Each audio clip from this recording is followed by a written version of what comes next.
Tired of the everyday routine? Ever dream of a life of romantic adventure? Want to get away from it all? We offer you Escape. Escape, designed to free you from the four walls of today for a half hour of high adventure. Tonight, we escape to the prison island of New Caledonia and to the murderous conflict between one of the prisoners and the monstrous Monsieur Denou, official executioner, as John Russell tells it in his terrifying story, The Red Mark.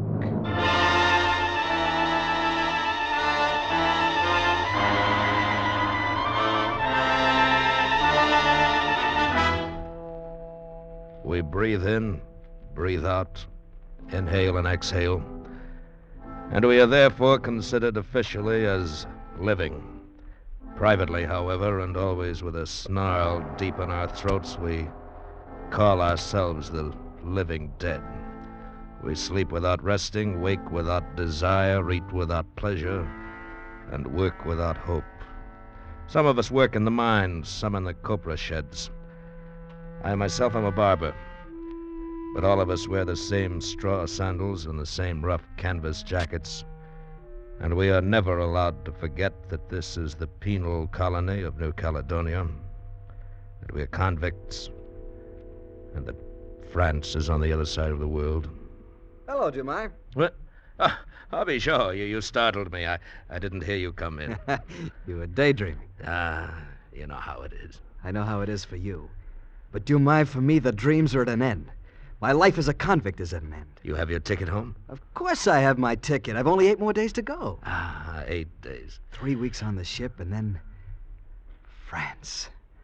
Freedom, wine, music, the theater. Shut up! Oh, sorry, Jemai. You are my friend, my very good friend, but don't talk to me about France. I'm really sorry. You're leaving in 8 days, but I will be here for 13 more years. I know. I assume you wish to be shaved? If you'd be so kind. Be seated. Uh-oh. Jemai, look. What? Out the window there, coming across the compound. Ah, yes. Monsieur Denou and his ugly little assistant bomb beast. The vultures. It's no matter for concern. If one has a prison, one must have an executioner. Careful with that soap. Monsieur Denou is neither flesh nor fowl, neither a convict or an official master of the guillotine. He's a dog, a pig. But such easy work if one has a strong stomach. For merely pulling the cord on the guillotine only 3 or 4 times a year, he's permitted a house of his own, even a wife. He's a corpse who should be buried with a stake through his heart. I hate him. Oh, ignore him. He's nothing, an old bag of bones. He's the devil himself. Devil, huh? Jemai, if he were the devil, he would not be the stupid fool that he is. Ignore him, I tell you. I do. Ignore him, huh? It can't be done. Careful with that razor. Oh, I'm sorry. Are you trying to become an executioner yourself? Be sure. There's something you know about Monsieur Denou. Tell me what it is. Look, Jemai, you will say nothing until next week, until I've sailed? Nothing, I swear it. All right, I trust you. You know his wife, of course. You mean that little girl? Yes, from the fishing village down the coast. Zélie, her name is. Well, what about her? Do you not agree that she's beautiful? That marriage is a sacrilege. True. But you can't blame her. Monsieur Denou bought her from her family. It's disgusting. Of course. But is she not beautiful? I don't pretend to be a judge of these things. You know she is. Well, what about her? You asked, do I have my tickets to France? Yes. Yes, but not just one. More than that. I have 2 tickets. 2? Zélie is going with me. Oh, be sure you're out of your mind. No. But I would be if I left here without her. But can you not imagine what that man will do to you? He will do nothing because he knows nothing. He's a stupid fool. Oh, but my friend, you're young and you've forgotten. France, Paris, the world outside is full of beautiful women. It's foolish to run this risk for Zélie when there will be others waiting for you. But Jemai, I love her. You love her? And she loves me. I'll try to make her happy, make her forget. She's never been happy, Jemai. And she's a girl who ought to be very, very happy all the time. Now, if your hand is steady again, get on with my shave, will you?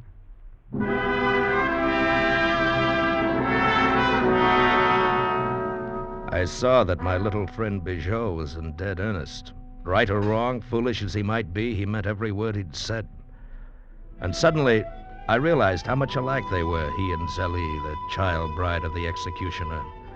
They were both small and slim, with lively eyes and mouths that were quick with laughter. Why, they even looked alike. Across the compound, Denou was talking with his jackal of a servant as they promenaded. A gaunt, black-garbed monster. He was the only convict among us who never wore the shapeless gray canvas clothes.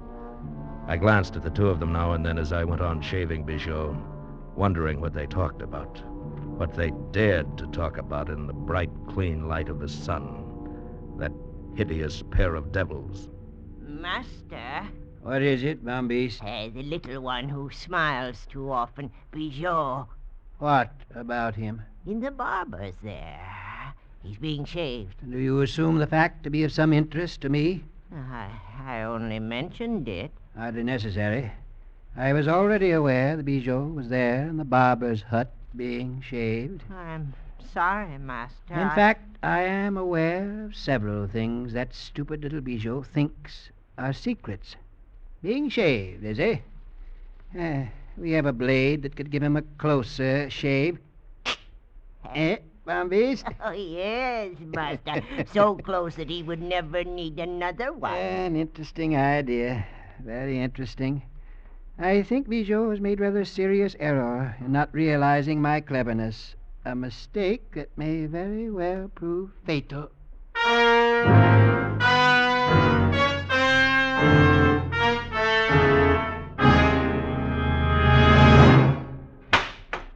Zélie!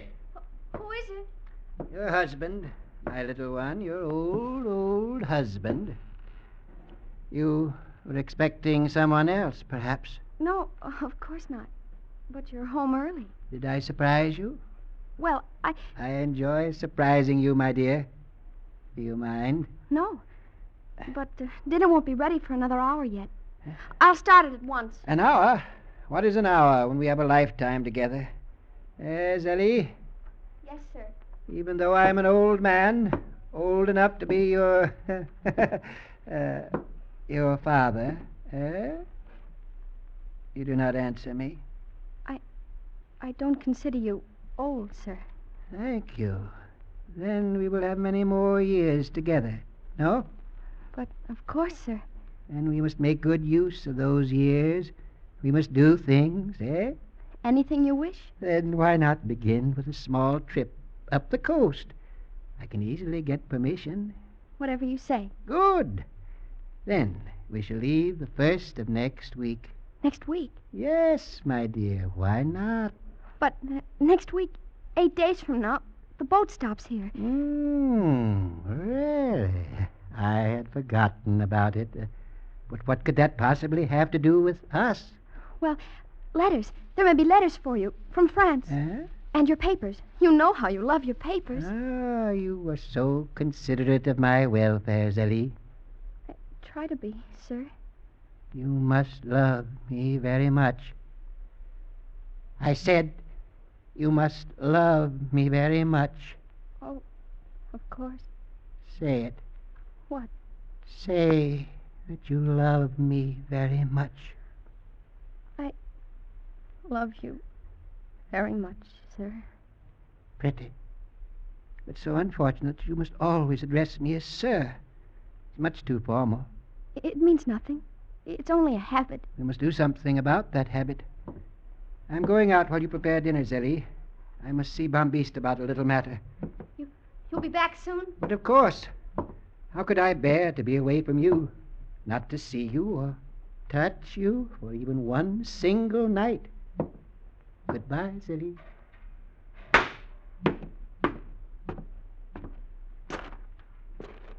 Bambiste. Yes. Yes, Master. Bambiste, are you aware that we have Not worked in some time? True, not for a long time. Too long, eh, Bombiste? Oh, yes, Master. Much too long. Bombiste, in view of that treaty between the government and the jungle tribes, the prison officials might be very displeased if a native should be murdered. But of course, the officials are leaning over backward to avoid trouble. And what do you think would happen to a man who murdered a native? Chunk. Surgery. Precisely. Has somebody killed a Canuck? No, at least not yet. Not yet. Bombiste, do you happen to know where our little friend sleeps at night? Eh? The handsome Bijou? I think it is in barrack number 12. Could you find his bed in the dark? Yes, Master, but if it is a matter of slipping a knife between his ribs, there are much better places than the barracks. Why not in the jungle, where it may seem that a native... Please, perhaps... Bombiste. Oh, I'm sorry, Master. You are not going to slip a knife between Bijou's ribs.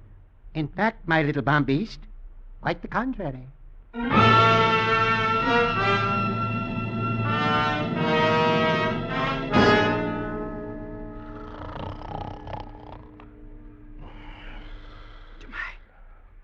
Jemai, wake up. Wake up, Jemai. Huh? Quiet, quiet. What? It's Bijou. Bijou? What do you want? Why are you awake? Jemai, something has happened. I'm not sure what it is. Oh, what do you mean? I awoke a moment ago. Some sound, I think. Jemai, I have something here to show you. What is it, Bijou? Wait. Let me strike a match. Look. He was holding a convict's jacket in his hands, made of gray cotton canvas. The number on the pocket was 2232, Bijou's own number. And the whole front of the jacket was splattered with bright red blood.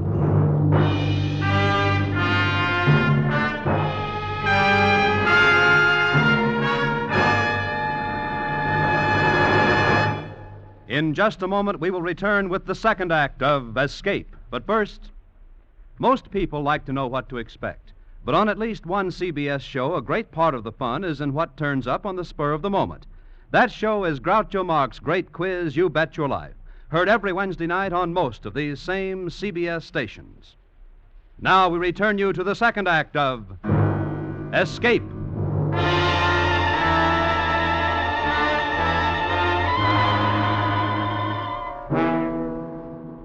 The brief time before the match flared and went out seemed like minutes. I grabbed Bijou by the arm and lay still, listening in the darkness, straining to hear whether anyone else may have been awakened.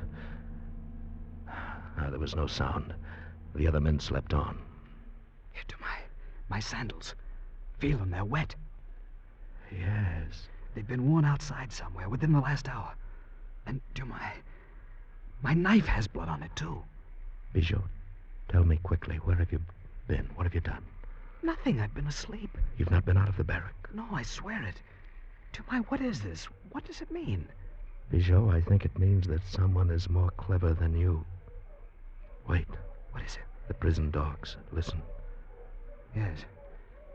They're coming this way. Jemai, are they after me? Who else? But what am I going to do? Well, first we must dispose of these bloody clothes. In the jungle, I think. We? You're going to help me? Well, of course, my friend. Come, I have a plan. Quietly now, Bijou. And quickly. We threaded our way among the sleeping convicts to the rear of the barracks. Near the back door, I saw a pair of old, worn rope sandals. I grabbed them and took them with me. And then we raced across the hard-beaten earth of the compound, cursing the bright moon overhead, and plunged into the black thicket of liana and mangrove and fern, into the jungle. For half an hour or more, we smashed our way through the soggy tangle of undergrowth, crashing into trees, tripping into vines and roots, and sprawling full length on the swampy loam. But always we staggered to our feet again and ran on and on and on. Jemai, where is it? Where's that stream? We must be very close now. I saw it here somewhere last spring. But this is not last spring. Well, streams do not move about. Keep on. We'll never find it in this darkness. There will be a path of moonlight. The trees are open above the stream. No, Bijou, go on. But Jemai, It's no time to stop now. Wait. Listen. I think the dogs are closer now. No, but they soon will be. Come on. Dumai, we must find that stream. And then minutes later, we did find it. Dead tired and dripping with sweat from the steaming heat of the tropic night, we stumbled over a low hummock and saw the blazing white path of moonlight ahead of us, almost at our feet. We slid down the shallow bank, dropped to our knees. And then, all our brave hopes died out of us. Dumai, the stream is dry. Be sure, I tell you, last spring it was a torrent. It filled these banks so high, higher than my head. It's dry. Let it trickle. Listen, they're coming closer. Run, Dumai. Run while you still can. No. Look, I brought another pair of sandals from the barrack. Here, put them on. The dogs will not have the scent of this pair. Quickly now. You put on those sandals. Then circle back to the barrack. They'll never know you left it. I can run no farther. I'll wait for them here. Be sure I cannot leave you here to... Don't be a fool. Put on those sandals. Hurry now before it's too late. And later there's something I'd like for you to do for me. Here, the tickets to France. Give them to Zélie. Help her get away from him. If only there was some way to kill him. That would mean nothing. Tell her to go to the André Merins in Lyon. They will take care of her. Go now. All right. Is there nothing else? Thank you, no. Then goodbye, Bichot. Goodbye, my friend. Tell her I love her very much.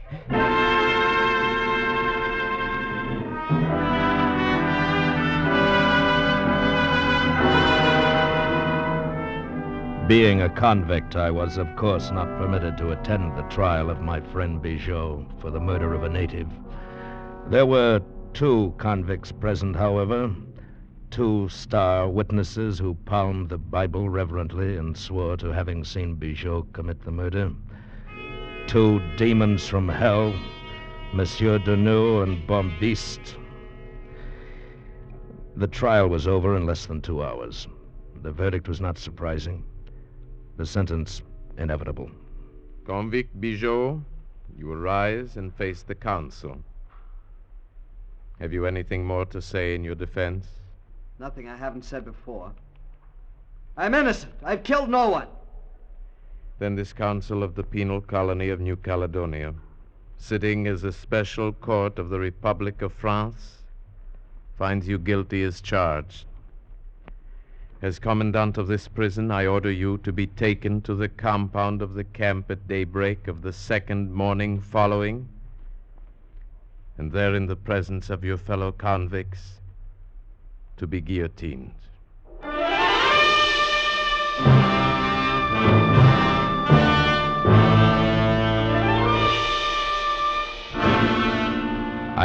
The night before the execution, I stood outside Bichot's cell, rolled cigarettes, and handed them to him through the barred window. The guard dozed somewhere on the other side of the hut. After all, my friend was to die in the morning. No one could escape from this place, and there was no reason for caution. Tell me, Dumai. Zélie, how did she take it? Is she all right? I could only see her for a moment. It was dangerous. I gave her the tickets, but she says she will not leave you. It's I who will be leaving in the morning at daybreak. Does she expect a miracle? Probably, because she is in love with you. She's very upset, of course, nearly out of her mind. Poor little Zélie. I hope it goes well with her in France. Bichot, is there nothing at all I can do for you? Some small... No, nothing. The Republic has been very thoughtful in all the details. Even a bottle of red wine with my last meal. Oh, the vintage was atrocious. Bichot. And look, they've even left me the black hood, which I wear to the guillotine. I suppose I'm to make sure of the size or get used to wearing it or something. My friend, would you like for me to send for the priest? No. He was here, but I sent him away. I thought he would need a good night's sleep since he's supposed to accompany me in my ordeal. Oh, not, of course, to the extent of getting his head cut off, you understand. But Bichot, how can you make jokes about a thing like this? My friend, how can I do anything else? The game is over. Should I pound my head on the wall and scream like a madman? Shh. Quiet. Someone is coming. Bichot, are you there? It is Zélie. What? Zélie. Over here. Who is it? Dumai. Come. Here by the wall. Monsieur Dumai, we must not waste time. Zélie, go away from here quickly before they find you. Be quiet, dear. Here, the key to his cell. Let him out. The guard's asleep. Where did you get this? From my husband, after he went to sleep.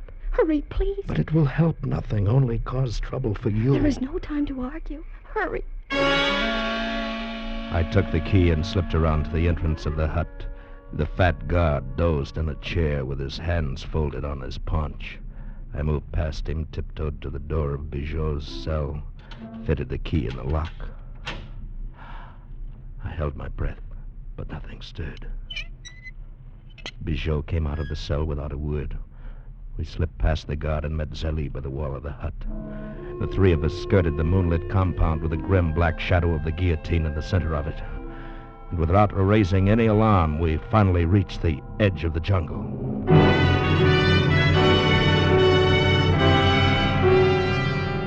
Zélie clung with a desperate grip to Bijot's hand and wept sometimes. But gradually it became clear to all of us that there was no answer, no escape. Bijot might swim to the ship lying in the harbor, but with a prisoner at large, it was sure to be searched before it sailed. The coast in either direction was too well guarded, and that left only the jungle and the hills beyond. Hills swarming with savages who were quite aware that the head of an escaped convict delivered to the commandant was good for a bolt of bright red calico. But in our despair, the jungle seemed to offer at least some forlorn hope. And so it was decided. Bijot would try to reach the western side of the island, and from there Australia, while Zélie would sail on the ship when it left in the morning and wait for word in Lyon. One thing was fortunate. She had brought the clothes Bijot had planned to wear to France. We could leave his convict garb in his cell and stop any trail. This time there would be no dogs. 3 hours before dawn, after a long kiss for Zélie and a hand grip for me, Bijot turned and struck into the jungle, and Zélie broke into tears. He has no chance. The natives are bound to find him and kill him, Monsieur Dumas. You know he has no chance. Oh, he's very clever, Zélie, and brave. Of course there's a chance. I think he knows they'll kill him. I think he's only being kind to me. You're only speaking foolishness. You must be brave, too, you know. Brave? I could do anything for Bijot, except lose him. Well, you're likely to do that if we stay here any longer. It's too near dawn now, and we have to take those clothes back to the cell. You must go home and be ready to slip aboard the boat. Only a few days ago, I was so happy. For the very first time in my life, Monsieur, we were going away on that boat, little Bijot and I. And now, Monsieur Dumas, I cannot go on living without him. I cannot bear to live without him.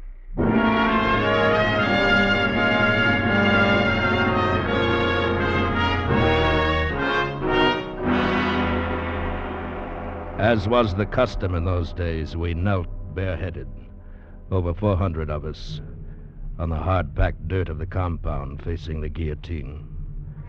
The morning sun burst suddenly over the eastern rim of the sea, its blood-red color fitting for the business at hand.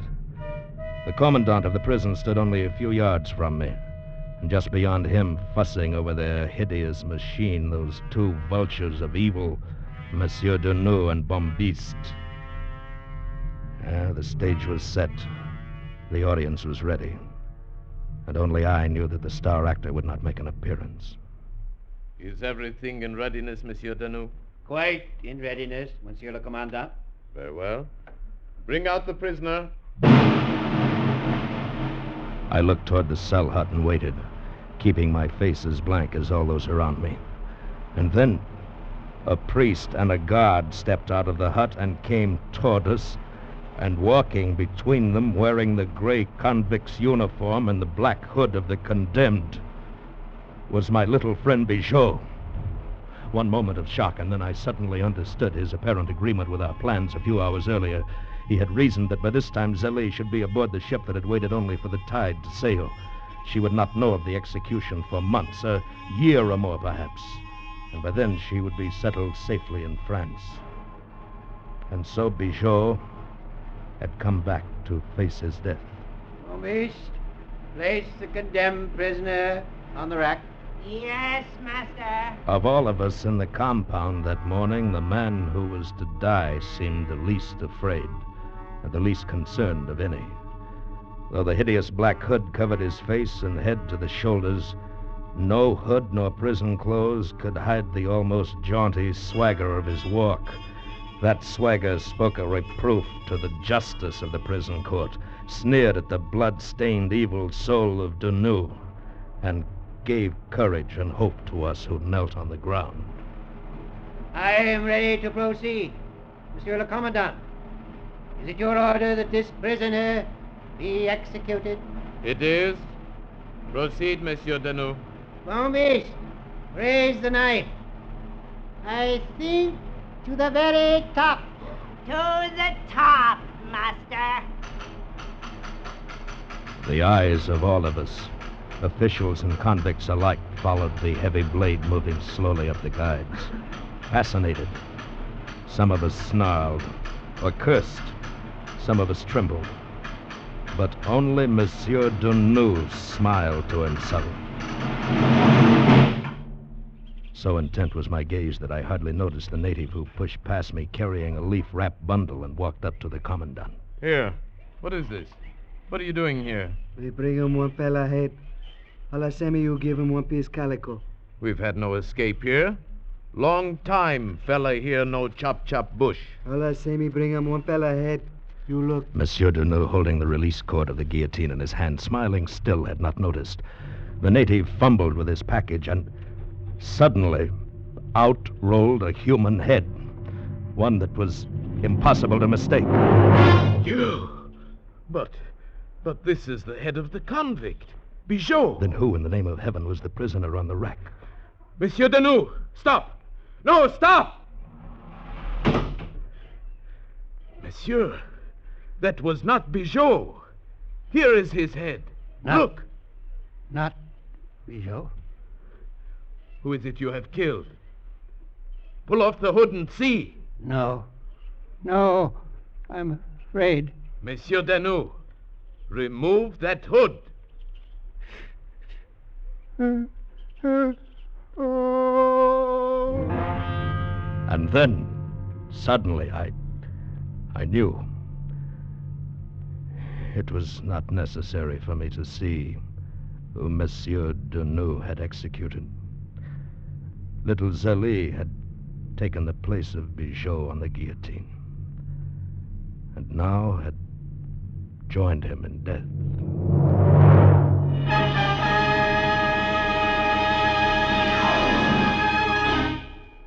Escape is produced and directed by William N. Robeson. Tonight we have presented The Red Mark by John Russell, freely adapted for radio by Les Crutchfield and Manny Grotnick. Featured in the cast were Bill Conrad as Dumais, Harry Bartell as Bijot, Will Gear as Monsieur Denou, Barbara Whiting as Zélie, Junius Matthews as Bombiste, and Paul Frees as the Commandant. Special music was arranged and conducted by Del Castillo. Next week. You are in command of an English destroyer sailing to join the North Sea Patrol in October 1914. It is midnight, and from the coast of Flanders comes a desperate signal for help, which you want to ignore, but which destiny forces you to answer and to become the man who won the war. Next week, we escape with one of the most famous stories of the First World War, Robert Buckner's classic and unforgettable tale, The Man Who Won the War. Goodbye, then, until this same time next week, when once again we offer you Escape. Bing Crosby's got a wonderful lineup of guests on his CBS show this Wednesday. Tomorrow night on most of these same CBS stations, it'll be the Firehouse Five, +2, +3 Andrews sisters, plus Derbingle himself. Be listening, won't you? Now stay tuned for the latest adventures of Philip Marlowe, which follow immediately over most of these same stations. This is CBS, the Columbia Broadcasting System.